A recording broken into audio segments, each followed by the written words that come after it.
তিনি আমার সঙ্গে যোগাযোগ করতে চেষ্টা করেছিলেন যে তাকে আমি এত টাকার মতো আমাকে তারা করবেন, এবং অঙ্কটাও বলে দিই, 1 কোটি টাকা তারা বলেছিলেন।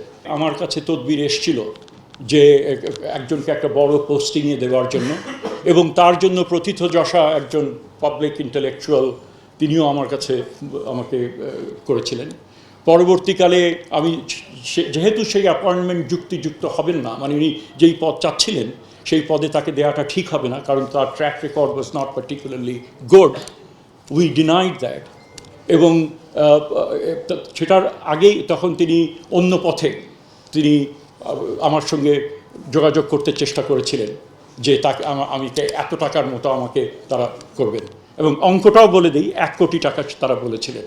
এবং যাকে বলেছিলেন আমারই পরিচিত জন, যিনি একটা প্রতিষ্ঠান হেড করেন, তাকে যাকে বলেছিলেন তিনি বলেছিলেন যে এই একটা ক্ষেত্রে আমি ওনাকে বলতেও পারবো না, আর বলতে পারলেও তোমার প্রস্তাবে তিনি রাজি হবেন না। তো আমি নিজের ঢোল পেটাচ্ছি না, বাট আই এক্সপেক্ট আমার যারা সহকর্মী যারা আছেন তারা এই নৈতিকভাবে এই অবস্থান থেকে তাদের অবস্থান তারা যেন নেন, আমি আহ্বান জানাবো।